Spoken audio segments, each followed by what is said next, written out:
Son günlerde birçok kişi öksürükten şikayetçi. Binlerce kişiyi pençesine alan öksürük nöbetleri karşısında hastalar ne yapacağını şaşırmış durumda. Peki günler hatta haftalar süren gizemli öksürüğün sebebi ne? Bir çaresi var mı? Muhabirimiz Derya Efe işin uzmanıyla konuştu. Burnum akıyor, boğazım ağrıyor. Sabahları kalktığımda ciğerlerim yanıyor. Evet, salgın var zaten ortada. Kime sorsak aynı dertten muzdarip. Öksürük.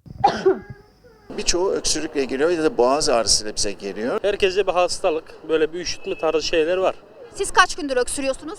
Bir haftadır falan. Kış geldi, üst solunum yolu enfeksiyonları yayılmaya başladı.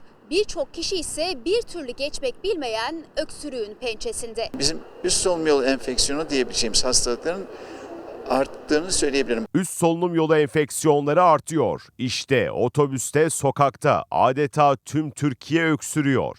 Peki neden? Bu aralar biliyorsunuz Covid, influenza, RSV ve başka mikroplarla haylice akciğer, bronş enfeksiyonlarına karşı karşıyayız. Etrafta da, işimizde, dostumuzda da görüyoruz. Üst solunum enfeksiyonu diyorlar.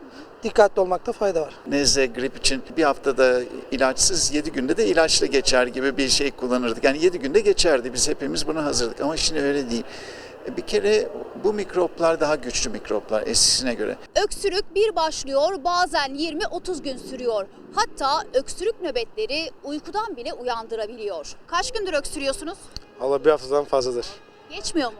Geçmiyor. Burnun akısı da onunla beraber geliyor. Gıda alamadığın zaman öksürük, hapşırık, fıs hepsi olur. Kulak burun boğaz hastalıkları uzmanı Mehmet Mazhar Çelikoyar, öksürük 5 günden fazla sürüyorsa dikkat diyor ve ekliyor. Beraberinde balgam çıkarıyorsa kişi, ateşi varsa, göğüs ağrısı, yan ağrısı gibi sıkıntıları oluyorsa mutlaka bir hekime görünmeli. Korunmak için C vitamini, ilaçlar falan öyle şeyler içiyoruz. Kuşburnu içiriyorum, ıhlamur içiriyorum, meyve yediriyorum, her şeyi yediriyorum. Kemik suyu içiriyorum. Çocuklara mı? Evet. Öksürük şikayeti olanlar soluğu aktarda alıyor. Çareyi bitki çaylarında arıyor. Bitki çayları falan evet ben tavsiye ederim şahsen. Bal, limon çok severiz ama bal ve limon içindeki o asit oranının yüksekliğini düşünecek olursanız aslında boğazdaki tahrişi arttırabilirsiniz. Bazen maske takıyorum, o da maske evde kaldı. Unuttunuz mu? Unuttum. Virüsler kol gezse de uzmanlara göre hastalıklardan korunmanın yolu basit. Uykunuzu iyi alın,